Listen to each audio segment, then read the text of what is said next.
Berdoa terlebih dahulu, berdoa menurut agama dan kepercayaan masing-masing, berdoa disilakan.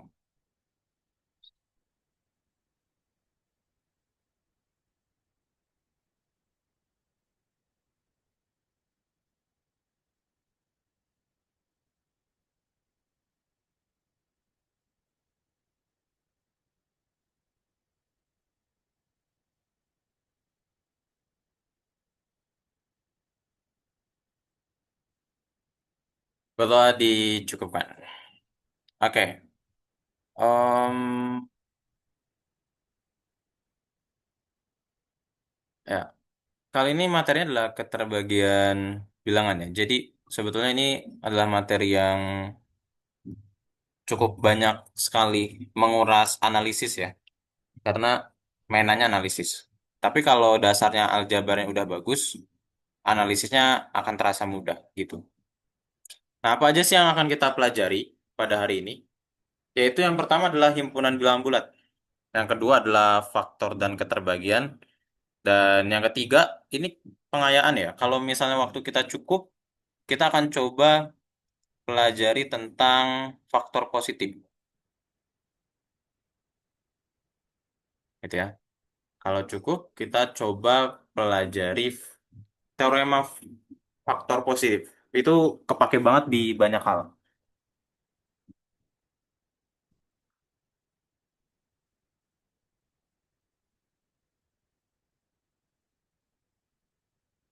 Oke. Em,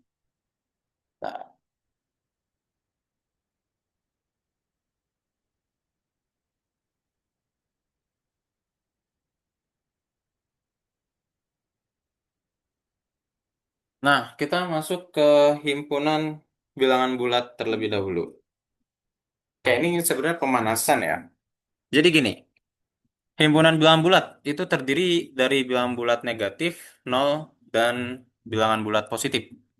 Gitu ya.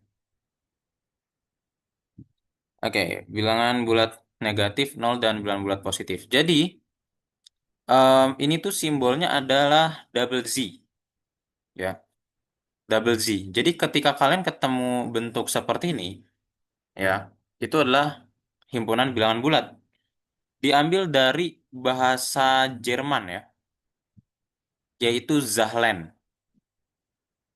Diambil dari bahasa Jerman. Itu ya. Penulisannya double Z. Diambil dari bahasa Jerman yaitu Zahlen. Oke. Bilangan cacah. Ya, jadi di antara himpunan bilangan bulat itu ada bagian-bagiannya lagi, yaitu adalah bilangan cacah.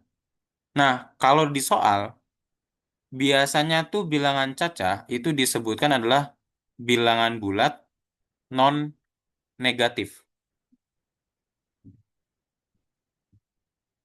Ya. Jadi ini kan kita ada bilangan bulat. Bilangan bulat itu ada negatif, nol, sama bulat positif. Nah, kalau cacah itu kan dimulai dari nol. Artinya negatifnya nggak ikut. Makanya kalau di soal itu biasanya disebutnya bilangan bulat non negatif. Ya, karena dimulai dari nol, satu, 2, 3, dan seterusnya. Disimbolkan dengan double W. Ya, whole numbers. Ya, bilangan cacah itu whole numbers, yaitu double W. Kalau ini kan tadi double Z, double Z gitu kan. Nah, ini double W, whole numbers. Terus natural numbers itu adalah bilangan asli. Kalau di soal itu biasanya sebutannya adalah bilangan bulat positif. Ya, kalau bilangan bulat positif artinya tuh dimulainya dari satu, 2, 3, 4, dan seterusnya. Sedangkan negatif dan nolnya itu tidak ikut. Nah, ini disebutnya bilangan bulat positif atau natural numbers, bilangan asli. Disimbolkan dengan double N. Gitu. Ya, disimbolkan dengan double N.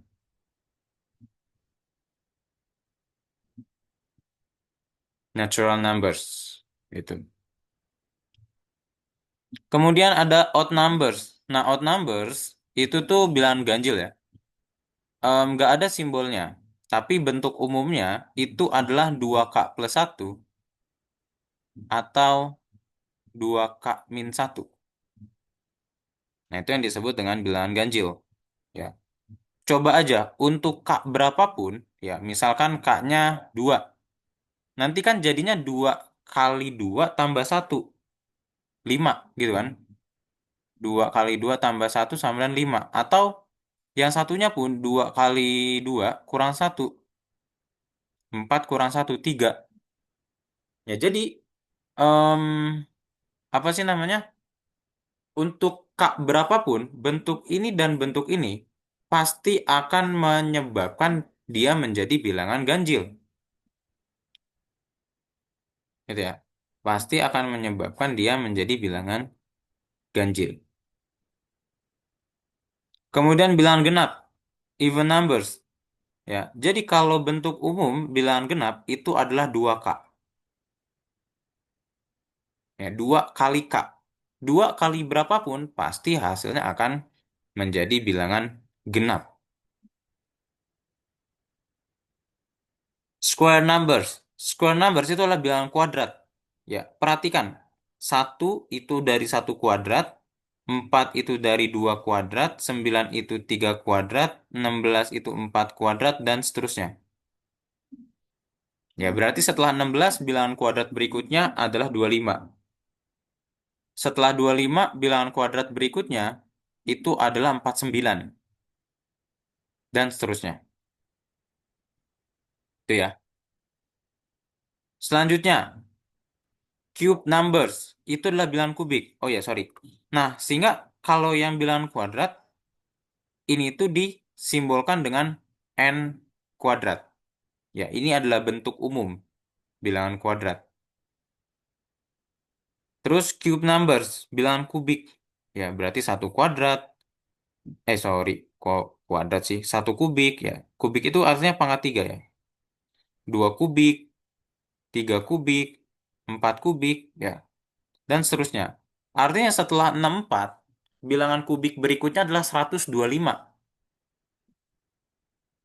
Itu. Nah, setelah 125, eh, 64.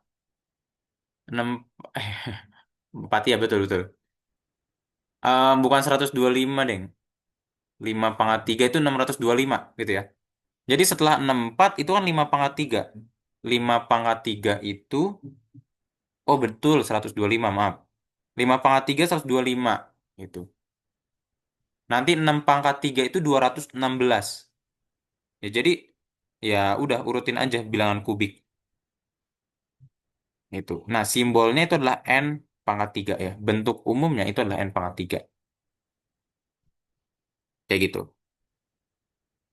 Nah, untuk prime numbers sama composite numbers, itu tuh dia ada hubungannya. Ya, jadi gini, kalau bilangan prima, itu kan adalah bilangan asli, ya, bilangan asli yang tepat memiliki dua faktor positif.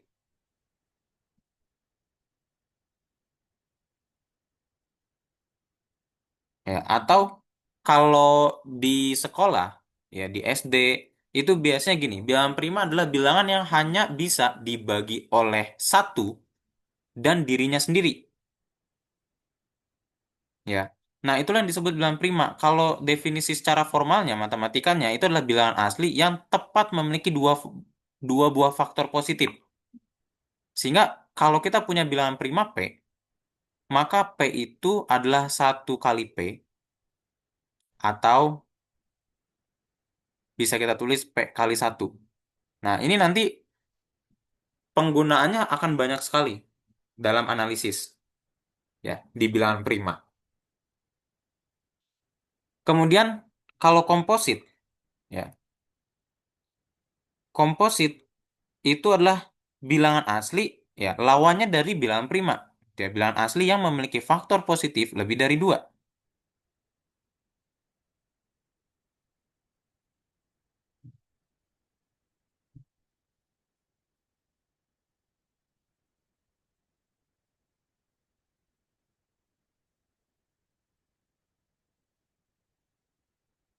Ya, jadi prima itu adalah bilangan asli yang tepat memiliki dua buah faktor positif, yaitu satu dan dirinya sendiri.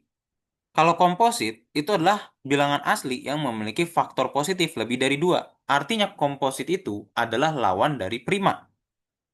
Misal, misal kita punya bilangan satu, 2, 3, 4.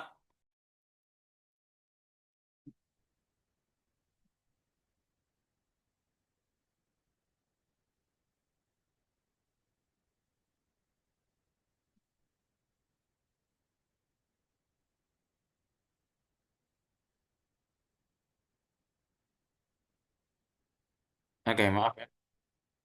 Tadi sempat keputus. Oke, kita lanjut. Nah, em, misalnya kita punya bilangan satu 2 3 4 5 6 7 8 9 10 11 12 dan seterusnya lah.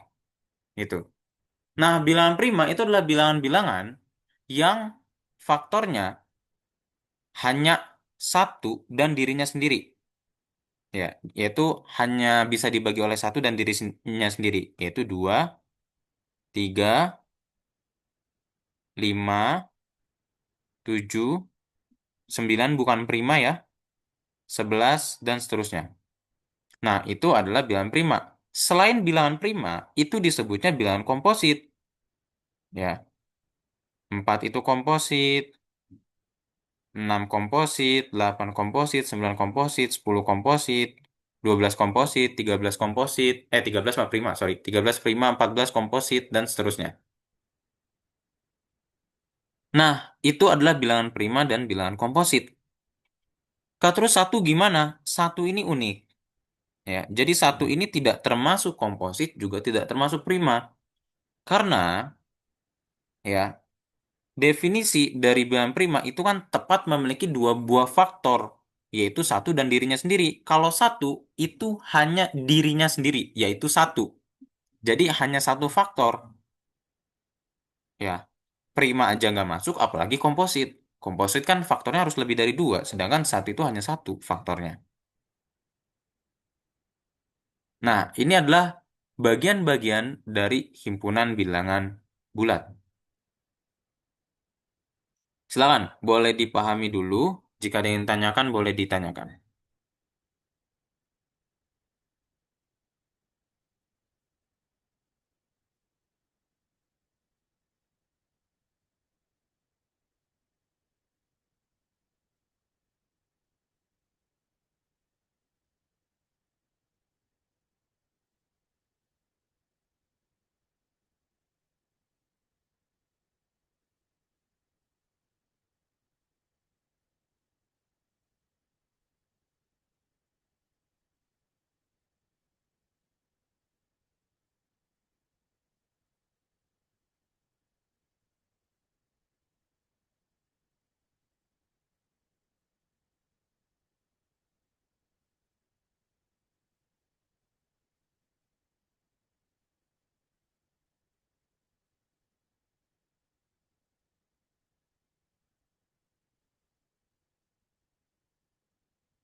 Oke, ada yang mau ditanyakan?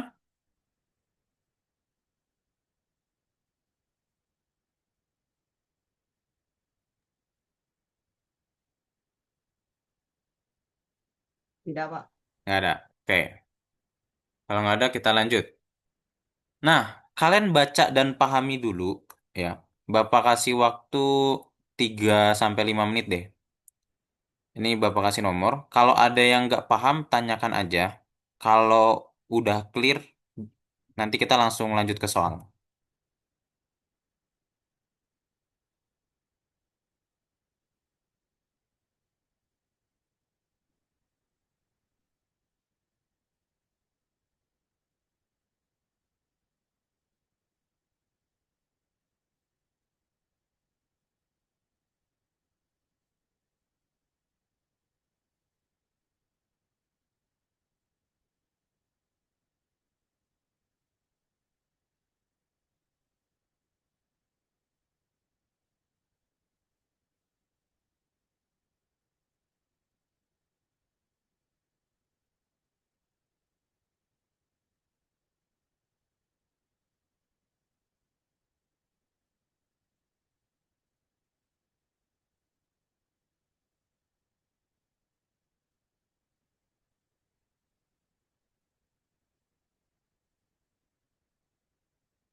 Oke, ada yang mau ditanyakan atau dijelaskan lebih lanjut?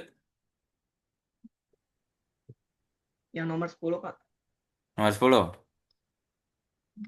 Oke, Ya. untuk setiap bilangan bulat M dan bilangan asli N, M ganjil jika dan hanya jika M pangkat N ganjil, dan M genap jika dan hanya jika M pangkat N genap. Oke, coba perhatikan ya. Di sini M pangkat N akan ganjil, ya. Itu ketika M-nya ganjil. Maksudnya adalah, ya, sederhananya itu gini. Bilangan ganjil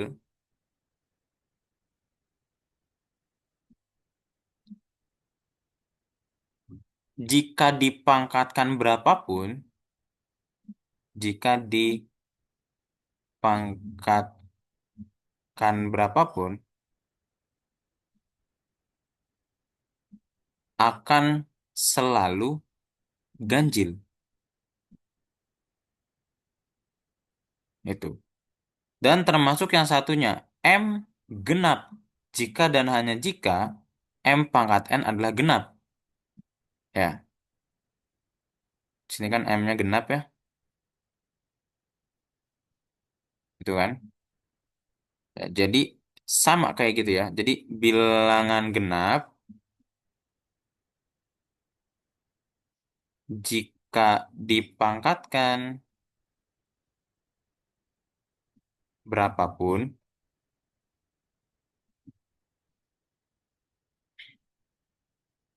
akan selalu bernilai genap gitu. Oke, good. Ya, bagus ya bertanya. Kalau kayak gini kan jadi lebih sederhana ya. Atau sebaliknya, kalian ketemu bilangan pangkat yang hasilnya genap. Sudah bisa dipastikan bilangan yang dipangkatkannya itu adalah bilangan genap.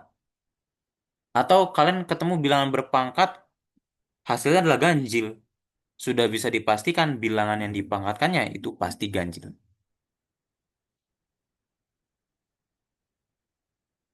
Oke, kita lanjut ke soal.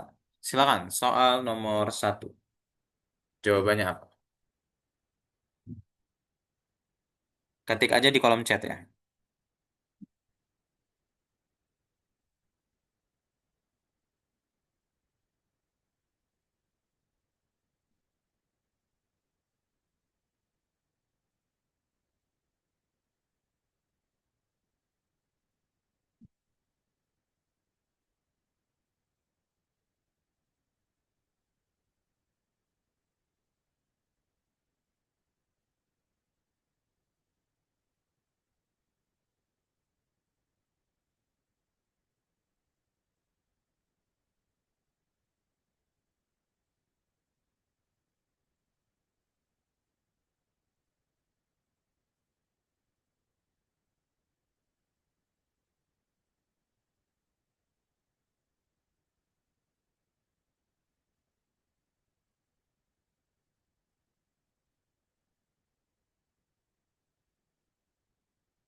Oke, satu orang sudah menjawab ke private, chat private ya.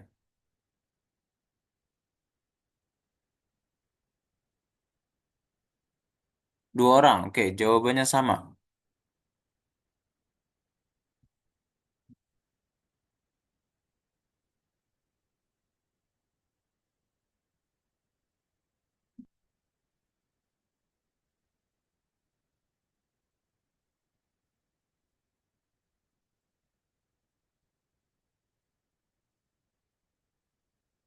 Oke, yang lainnya ada yang mau menjawab? Oke, 3 orang menjawab dengan jawaban yang sama. Oke, good. Ya, di antara bilangan berikut yang bernilai ganjil untuk setiap bilangan bulat n adalah, oke, sebetulnya gini ya, cara kalian, ya, cara pertama itu bisa dengan cara coba-coba, atau cara kedua deh kita sebutnya. Ya, cara kedua itu bisa kita cara coba-coba, ya. Misal, kita lihat yang 2019 dikurang 3N. Nah, kita coba aja untuk N-nya itu misal, ya, kalian ambil sembarang.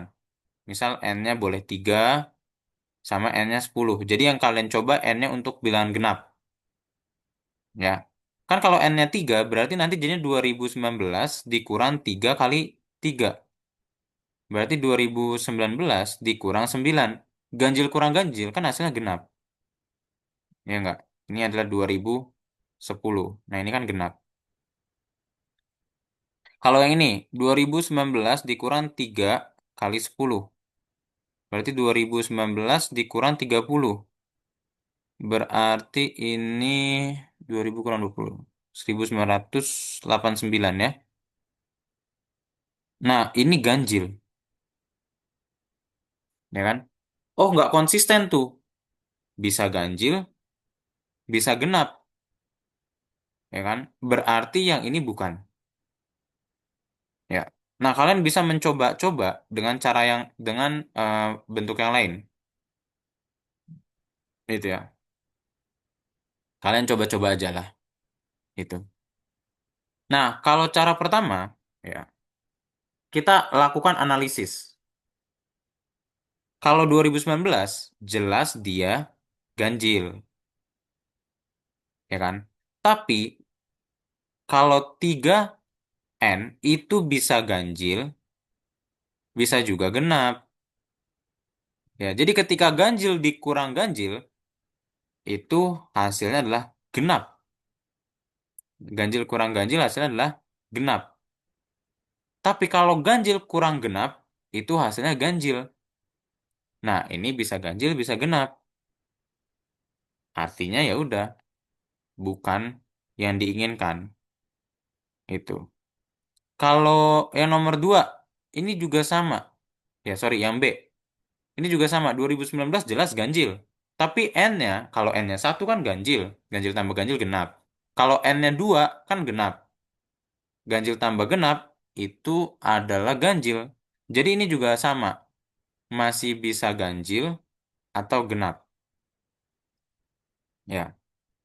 Nah, berbeda dengan yang C. Kalau yang C, ini ganjil. Terus 2N itu adalah bentuk bilangan genap. Ganjil tambah genap itu hasilnya adalah ganjil dan akan selalu ganjil. Ya. Nah, kalau yang D itu, yang N kuadratnya, ini bisa ganjil, bisa genap. Ya kan tadi kita udah bahas ya, yang ditanyain Fadel tuh. Jadi kalau N-nya ganjil dipangkalkan 2 pasti hasilnya ganjil lagi. Karena bilangan ganjil dipangkalkan berapapun ganjil. Kalau bilangan genap dipangkalkan 2 nanti hasilnya genap lagi. Bilangan genap dipangkalkan berapapun hasilnya genap gitu kan. Jadi nanti ketika dijumlahkan dengan 2019, 2019 itu kan ganjil. Hasilnya juga bisa ganjil, bisa genap. Jadi yang selalu bernilai ganjil itu adalah yang C.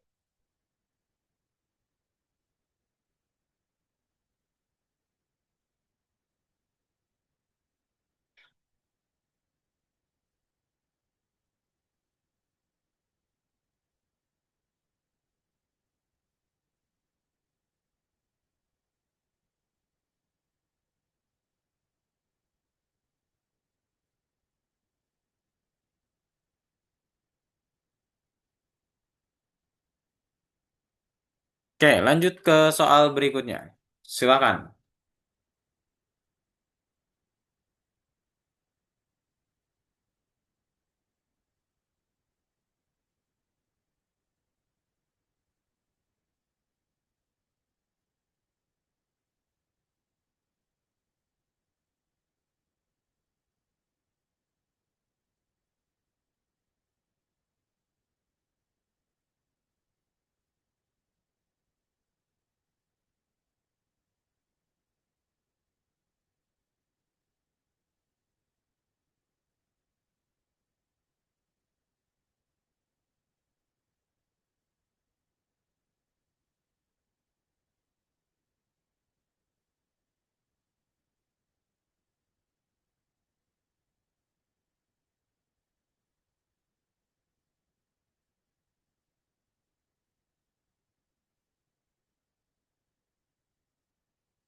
Oke, tiga orang sudah menjawab dengan jawaban yang sama.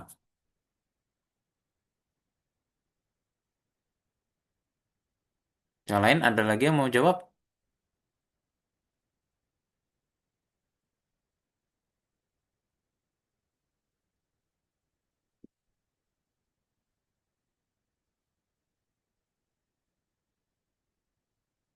Oke, empat orang.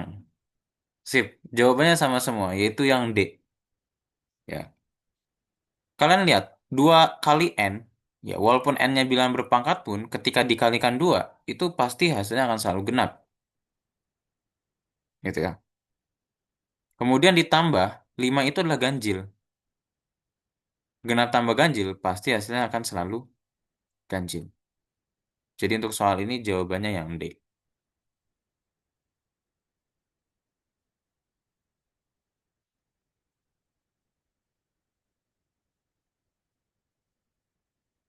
Lanjut ke soal berikutnya. Nah, coba kalian ceritakan dan buktikan kenapa sih ini bisa dibentuk ini selalu bilangan ganjil.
Oke, oke. Di sini ada dua orang nih yang jawab nih.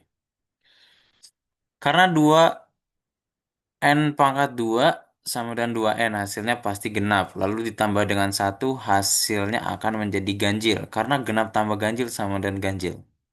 Oke, 8/10. Bagus, bagus. Karena 2N kuadrat sama dengan genap. Kalau tambah 2N juga genap. Terus genap tambah genap sama dengan genap. Tambah ganjil. Hasilnya ganjil. Sama, nilainya 80. Good. Bagus ya, Alan sama Kalea.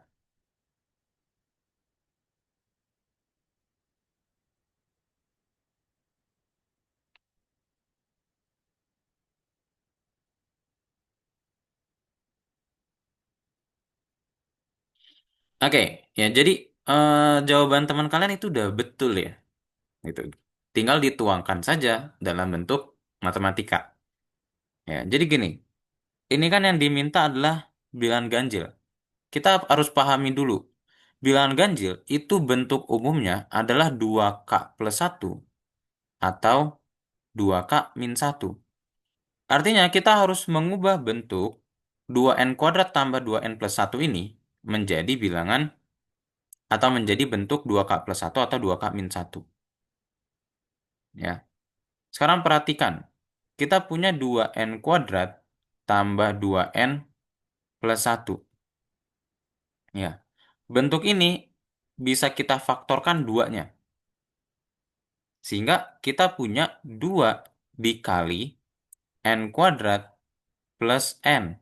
Ya, karena kan 2 kali n kuadrat itu 2n, 2 kali n itu adalah 2n, tambah satu. Ya. Nah, ini ya kita anggap aja sebagai K. Sehingga kita kan punya kita sudah menemukan bentuk 2K plus satu.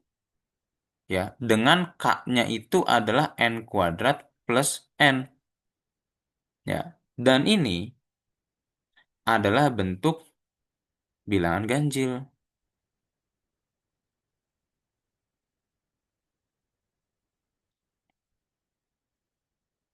Ya.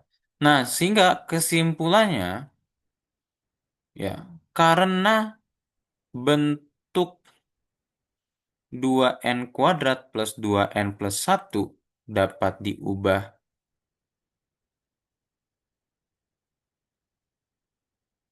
menjadi bentuk 2k plus satu, maka nilai 2n kuadrat plus 2n plus satu selalu bernilai ganjil.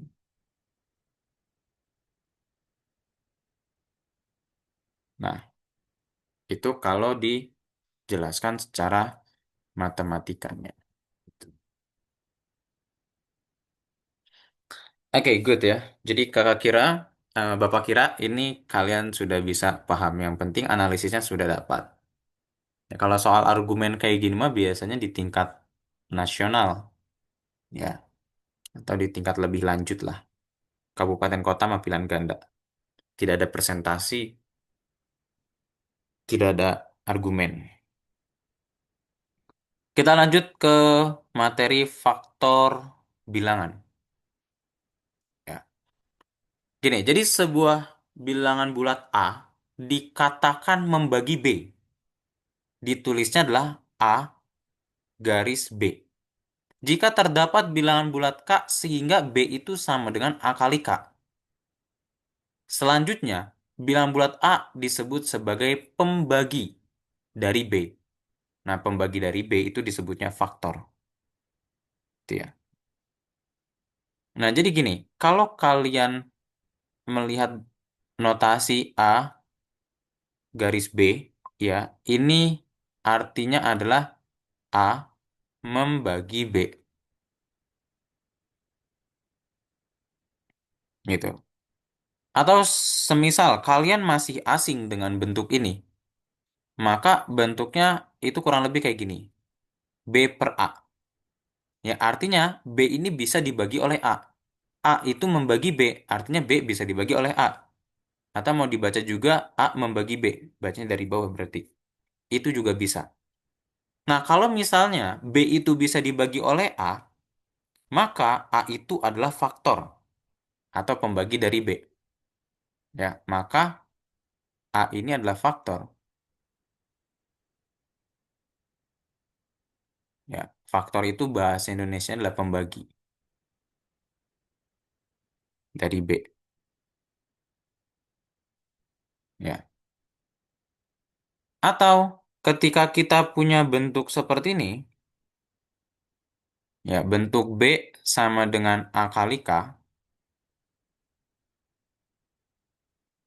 itu artinya adalah B kelipatan A.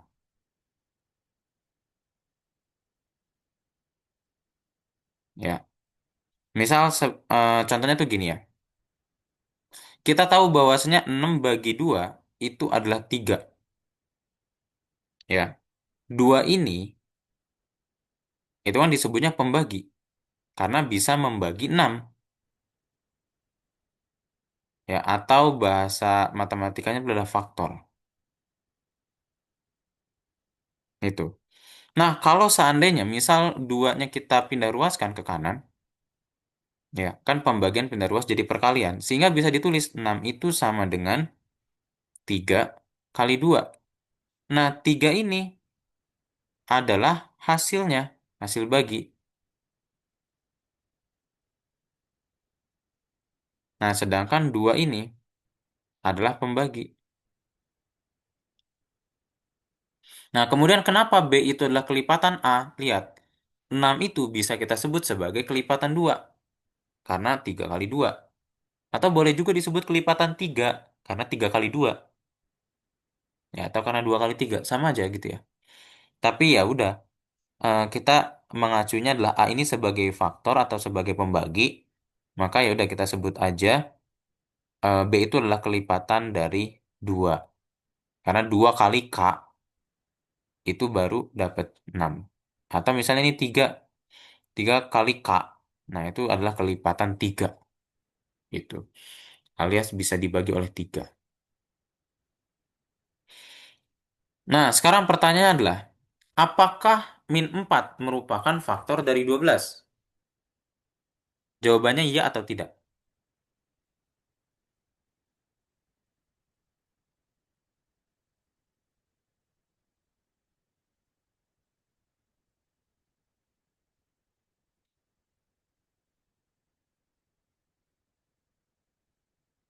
Jawabannya adalah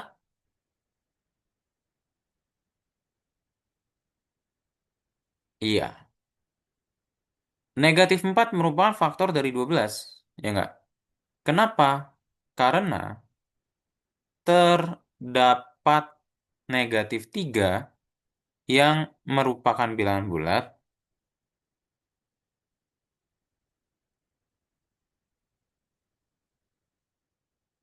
sedemikian sehingga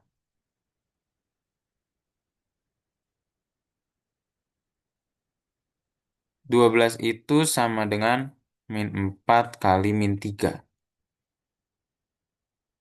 Gitu ya. Jadi ya 12 bagi min 4 hasilnya adalah min 3. Jadi sebetulnya setelah kalian mempelajari bilangan bulat, faktor itu ada yang positif, ada yang negatif. Kalau dulu di SD itu kan kalian baru belajar bilangan asli atau sama bilangan cacah. Ya kan bilangan bulatnya baru dipelajari di kelas 10, kelas 6. Nah, maka ketika belajar faktor, itu tuh cuma yang ditunjukkan adalah faktor positif. Ya, faktor dari 8. 1, 2, 4, 8. Karena yang dipelajarinya baru bilangan asli. Sebenarnya kalau kalian sudah belajar bilangan bulat, faktor itu ada yang positif, ada yang negatif. Ada yang negatif 1, 1. Ya, misal faktor dari 8. Berarti harusnya kalian jawabnya lengkap. Negatif 1, 1. Negatif 2, 2. Negatif 4, 4. Negatif 8, dan 8. Gitu.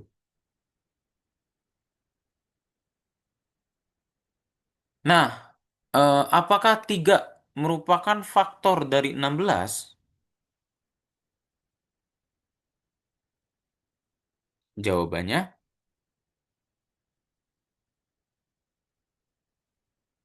tidak. Gitu ya. Karena, ya kan, tidak ada K anggota bilangan bulat,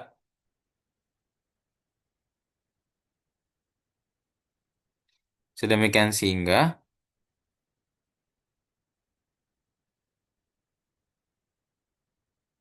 16 itu sama dengan 3 kali K. Ya, ditulisnya itu seperti ini. 3 tidak membagi 16.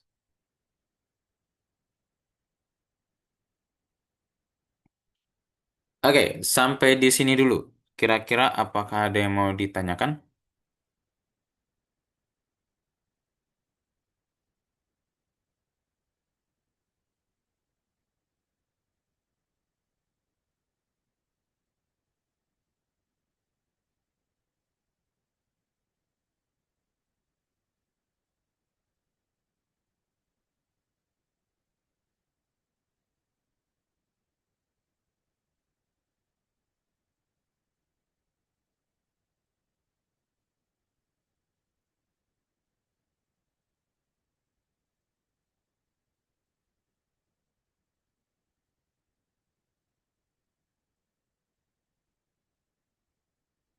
Oke, kalau nggak ada kita lanjut. Oke, sekarang kegunaannya ya. kegunaan faktor untuk menganalisis suatu bentuk. Ya, jadi gini, konsep keterbagian tidak terlepas dari faktor bilangan. Konsep dasar keterbagian biasanya digunakan untuk menganalisis bentuk yang diberikan. Perhatikan contoh berikut. Nah, oke, jadi kalau kita bicara tentang keterbagian, ya sebetulnya kita bicara juga tentang faktor. Kita bicara tentang faktor. Ya, tujuannya nanti adalah untuk menganalisis bentuk yang diberikan. Itu. Sebagai contoh, banyaknya bilangan bulat positif n yang memenuhi sedemikian sehingga 8n plus 10 per 2n kurang 3 merupakan bilangan bulat. Oke, kalian harus pahami dulu. Yang ditanyakan itu adalah banyaknya bilangan bulat positif n yang mengakibatkan 8n plus 10 kalau kita bagi dengan 2n kurang 3 itu harus menjadi bilangan bulat. Ya, misal contohnya tuh gini, kalau kalian mau nebak, misal n-nya 1 deh. Ketika n sama dengan 1, kan dapet tuh 8 kali 1 tambah 10 per 2 kali 1 kurang 3. Berarti 18 per 2 kali 1 kan 2 kurang 3 itu min 1. Oh berarti min 18. 18 ini bulat. Ya 18 ini bulat. Oh berarti kita sudah temu satu nilai n, yaitu adalah 1. Nah cuman selain n sama dengan 1, ada lagi nggak sih yang bikin bentuk 8n plus 10 per 2n kurang 3 itu menjadi bilangan bulat? Kalau kita coba satu-satu, n-nya pasti lama, ya. Dan nggak selesai-selesai, gitu kan. Kita nggak yakin, ini n-nya udah cukup atau belum, atau masih ada yang lain, ya kan? Oke, maka disinilah analisisnya. Perhatikan ya. Sekarang kita punya 8n plus 10 per 2n kurang 3. Ya. Nah, tadi ya, konsep faktor. Kalau misalnya dia ingin menjadi bilangan bulat, maka harus ada faktor 2n kurang 3 atau bisa dibagi 2n kurang 3. Ya. Jadi, munculkan aja bentuk 2n kurang 3 di sini. Ya. Jadi 8n plus 10 itu munculkan faktor 2n kurang 3-nya. Ya. Nah, supaya jadi 8n, maka harus kali 4.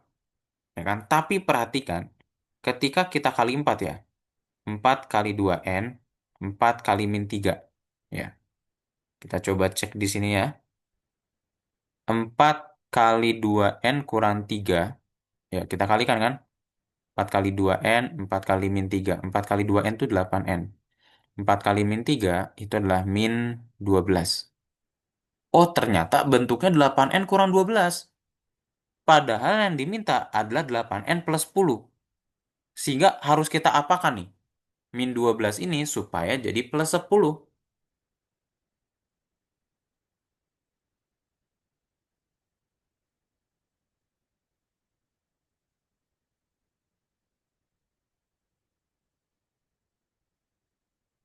Iya, yaitu adalah jumlahkan dengan 22. Ya, supaya jadi plus 10 kan? Sehingga bentuknya itu seharusnya bukan 4n, 4 kali 2n kurang 3, tapi 4 kali 2n kurang 3 plus 22. Barulah ini sama dengan 8n min 12 tambah 22. Ini min 10 kan? Ya, jadi ini harus kita tambahkan dengan 22. Karena ketika 4 kali min 3 itu hasilnya min 12, sedangkan yang diminta 10. Jadi harus tambahkan dengan 22. Oke, pecah. Berarti jadinya 4 kali 2n kurang 3 per 2n kurang 3 ditambah 22 per 2n kurang 3. Ya kan? ini sudah bisa dibagi nih, coret, jebret. Tuh. Berarti ini adalah 4 ditambah 22 per 2N kurang 3. Oke, barulah di sini kita lakukan analisis. Dia kan pengennya merupakan bilangan bulat. Ini sudah bulat. Ya, harus ditambah bilangan bulat lagi supaya jadi bulat. Ya kan? Ini harus bulat. Ya. Nah, kalau harus bulat, artinya ya, artinya 2N kurang 3 itu harus membagi 22. Ya, oke. Gitu ya analisisnya ya. Jadi dari analisisnya,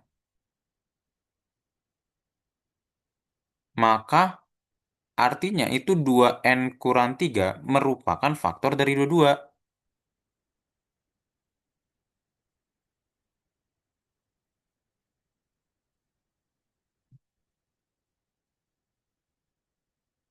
Nah, faktor dari 22 itu adalah negatif 1, 1, negatif 2, 2, negatif 11, 11, negatif 22, dan 22.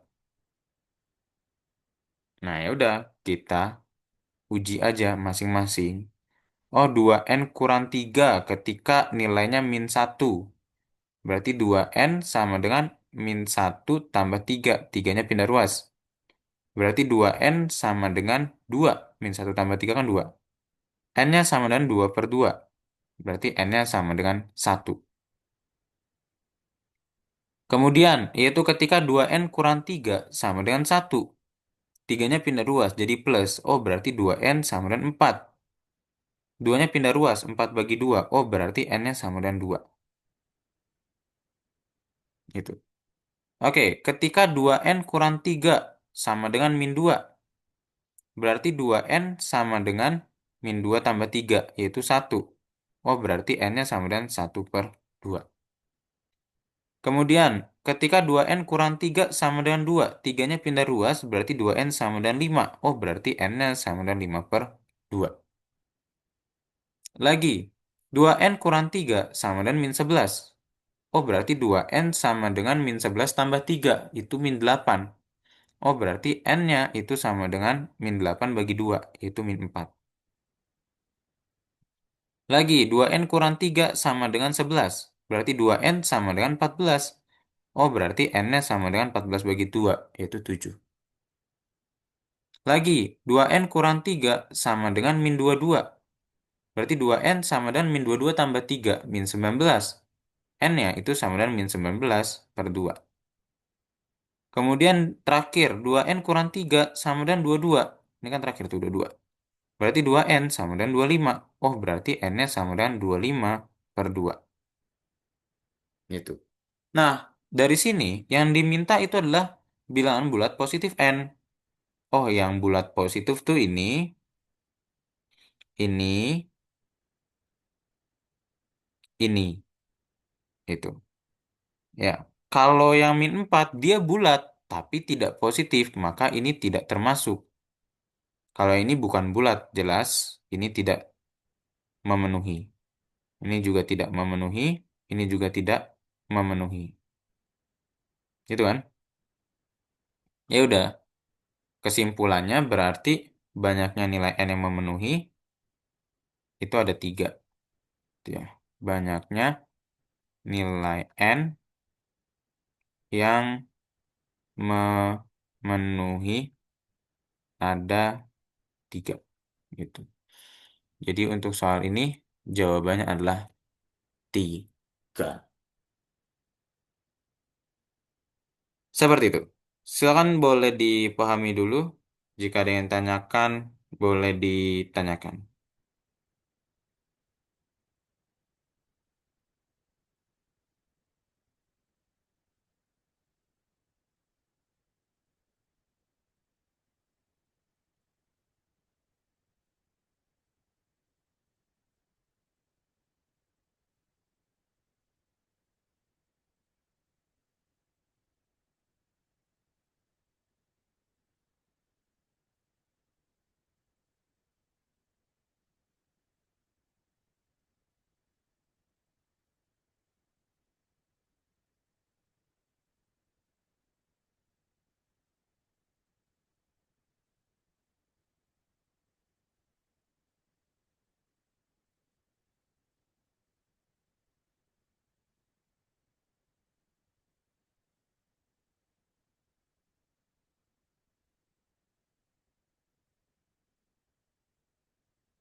Oke, ada yang mau ditanyakan?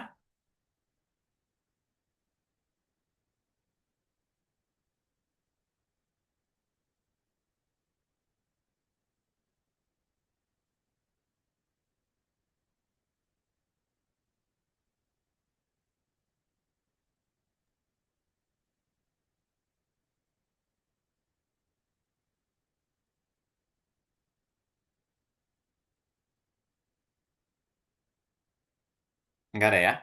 Oke, kalau nggak ada, kita lanjut ke soalnya. Silakan.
Kalian kalau mau lihat atau minta screenshot halaman sebelumnya bilang ya.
Oke, ada yang sudah temu jawabannya?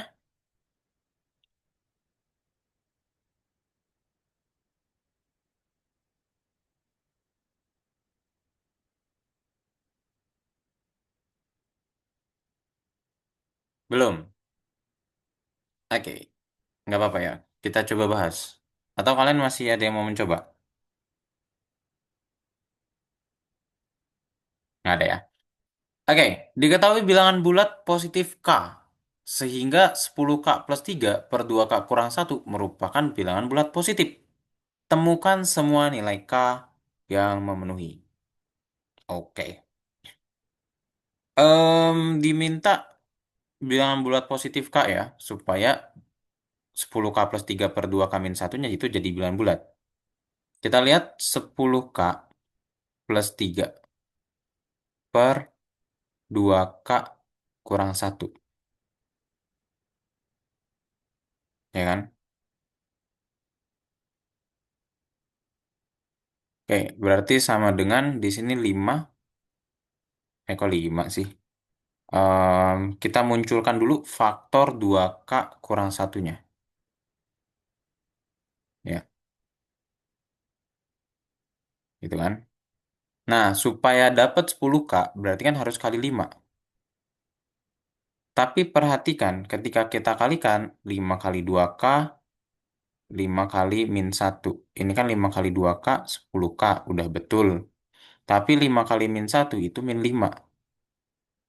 Nah, supaya jadi plus 3, maka harus ditambah dengan 8. Ya kan? Min 5 tambah 8. Supaya jadi plus 3. Kan? Harus tambah dengan 8.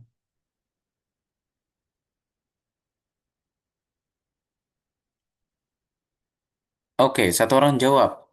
Raihan Thomas. Katanya hanya satu. Oke, kita cek ya. Nah, dari sini kita pecah. Ya, berarti 5 kali 2K plus satu per 2K. 2K min satu ya. Kok jadi plus sih? Terus ditambah 8 per 2K min satu. Ini coret aja dulu. Coret, jebret. Gitu kan. Ya, ini kan artinya 5 tambah 8 per 2K min satu. Nah, analisis. Ini sudah bulat. Ya, selanjutnya yang ini berarti harus bulat. Oh, dia mintanya bahkan bilangan bulat positif ya. Harus bilangan bulat positif. Gitu kan? Ya enggak? Mm-mm. Artinya, gitu kan? Artinya 2K min satu itu harus membagi 2K min satu itu harus membagi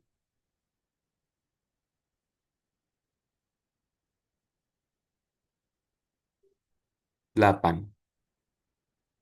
Ya, berarti ya udah karena dia mintanya bilangan bulat positif, maka 2K min satunya faktor positif dari 8 aja, ya kan? Jadi faktor positifnya itu adalah 1, 2, 4, dan 8. Karena ya udah bilangan bulat positif kan? Ini kalau min satunya pindah kan nanti dia jadi positif. Ya, ya udah, kita uji aja semuanya gitu kan. Pertama yaitu ketika 2K kurang satu sama dengan satu. Berarti 2K sama dengan satu tambah satu, berarti 2K-nya sama dengan 2. Maka K-nya sama dengan 2 per 2. Berarti K-nya sama dengan satu. Yang kedua itulah 2K min satu sama dengan 2. Berarti 2K sama dengan 2 tambah satu. Berarti 2K sama dengan 3. Maka K-nya sama dengan 3 per 2. Terus yang ketiga 2K min satu sama dengan 4. Berarti 2K sama dengan 4 tambah satu. Berarti 2K sama dengan 5. Maka K-nya sama dengan 5 per 2. Yang terakhir 2K min satu sama dengan 8. Berarti 2K sama dengan 8 tambah satu. Berarti 2K sama dengan 9. Maka K-nya sama dengan 9 per 2. Oh, yang diminta kan adalah bilangan bulat positif K. Gitu kan?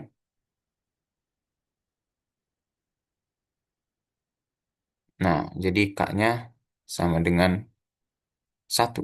Gitu ya. Jadi, temukan semua nilai K yang memenuhi. Oke, jadi nilai K yang memenuhi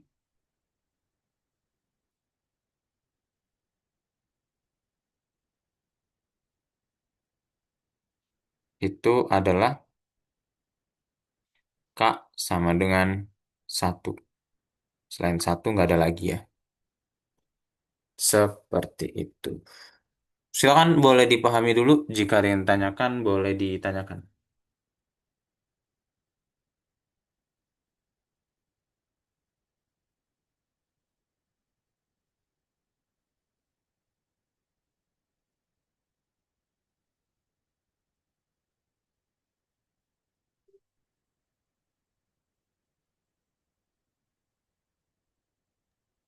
Bapak mau nanya, Boleh, boleh, boleh. itu tuh yang 8 itu, yang ditambah 8 itu kenapa dipisahin ya, Pak? Kenapa apanya? Kenapa dipisahin? Oke. Jadi kan tujuannya gini ya. Ini pertanyaan bagus ya dari Fadel. Nah, jadi kenapa dipisahin? Karena gini, kita ingin memunculkan atau ingin menemukan bilangan bulat. Nah, kalau ini kan 5 kali 2K min 1 per 2K min 1 bisa dibagi nih. Oh, jadinya adalah 5 ya. Nah, cuman 8 ini kita nggak tahu bisa dibagi atau enggak oleh 2K min 1. Nah, dipisahkan supaya kita bisa analisis. Supaya kita bisa menemukan K agar 2K min 1 itu menjadi atau bisa membagi 8. Ya, ketika K-nya sama dengan satu kan berarti 2 kurang satu. Ya udah satu. 8 bagi satu kan 8. 5 tambah 8, 13. Ya sudah. Hasilnya bilangan bulat. Itu. Sekarang gini. Kenapa itu bisa dipisah? Karena seandainya ya. Misal kita punya bilangan 13 dibagi 4. Nah, 13 itu kan bisa diubah menjadi misal adalah 12 tambah satu per 4. Nah, ini kan kalau mau kita pisah jadinya 2 per 4 tambah satu per 4. Ya. Nah, hasilnya adalah 3 tambah satu per 4. Gitu kan. Nah, bentuk yang ininya yang ingin kita analisis. Karena kalau yang tiganya nih sudah ketahuan, oh ini bulat. Nah, ini jadi kita pisah supaya kita bisa menganalisis. Gitu, Del. Siap, terima kasih, Pak. Oke, sip. Mantap ya.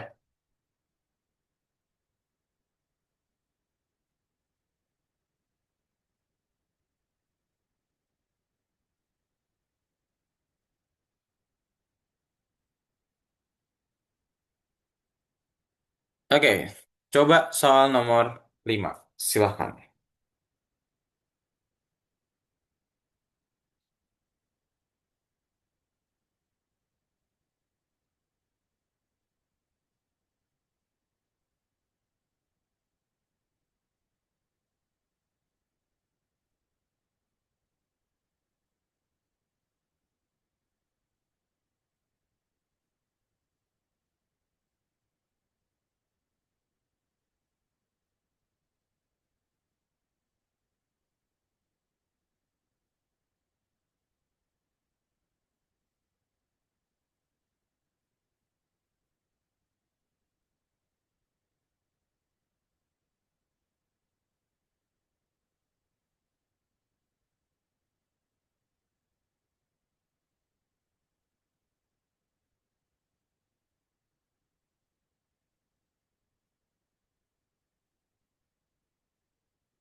Oke, satu orang sudah menjawab. Dua orang. Oke, dua orang menjawab dengan jawaban yang sama. Wow.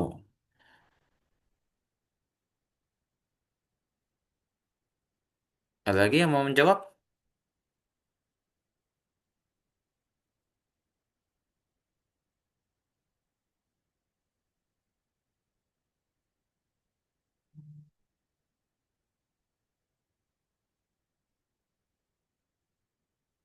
Oke, tiga orang.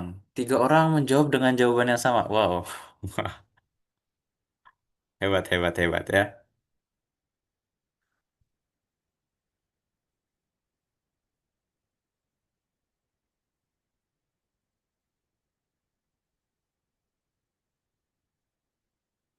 Oke, empat orang. Oke, kita coba cek ya.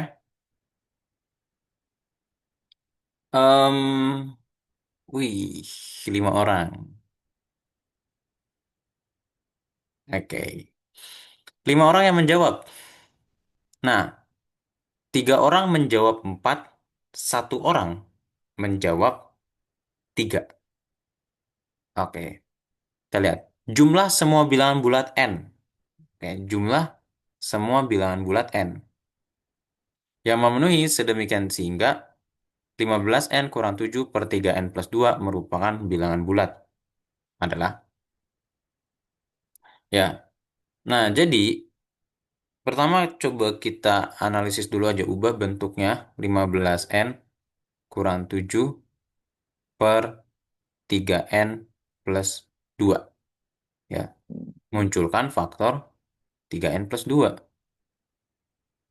Dan munculkan faktor 3N plus 2. Supaya jadi 15, berarti kan harus dikali 5. Tapi ketika kita kalikan 5, ya, berarti jadi 15N plus 10. Padahal yang diminta min 7. Artinya 10 ini harus kita kurang 17. Supaya jadi min 7. Gitu kan. Baru deh kita pisah. Berarti 5 kita pecah ya. 5 kali 3N plus 2 per 3N plus 2. Dikurang 17 per 3N plus 2. Nah ini sederhana kan nih. Coret, jebret. Gitu kan. Berarti di sini 5 dikurang 7 per 3N plus 2. Oke, 5 ini sudah bulat. Ini udah bilangan bulat ya. Artinya ini harus bulat, ya kan? Nah, ini kebetulan ini 17 ya. Kebetulan eh 17 itu prima, jadi lebih enak ya, ya kan? Artinya 3N plus 2 merupakan faktor dari 17. Gitu. Berarti gini ya, 3N plus 2-nya itu sama dengan min 1 dan 1, kemudian min 17 dan 17. Ya kan? Ya udah, kita uji aja ketika 3N plus 2 itu sama dengan min 1. Berarti 3N sama dengan min 3, ya, 2-nya pindah ruas. Berarti N-nya sama dengan min 3 per 3, berarti N-nya sama dengan min 1. Kemudian 3N plus 2 sama dengan 1. Berarti 3N sama dengan min 1, maka N-nya adalah min 1 per 3. Kemudian 3N plus 2 sama dengan min 17. Berarti 3N sama dengan min 19, maka N-nya adalah min 19 per 3. Terakhir, 3N plus 2 sama dengan 17. Berarti 3N sama dengan 15, maka N-nya adalah 5. Salah. Iya betul 5 ya. Nah, Untuk kali ini, yang dimintanya itu adalah bilangan bulat N. Artinya kalau bilangan bulat itu bisa positif, bisa negatif. Berarti jawabannya bisa N sama dan min satu dan N sama dan 5. Gitu kan. Kalau yang lainnya kan dia nggak bulat, dia pecahan. Gitu. Nah, yang ditanyakan itu adalah jumlah semua nilai N. Ya, jumlah semua nilai N. Itu ya udah jumlahkan aja. Min satu tambah 5. Yaitu adalah 4. Jadi untuk soal ini jawabannya adalah 4. Silakan, boleh dipahami dulu. Jika ada yang ditanyakan, boleh ditanyakan.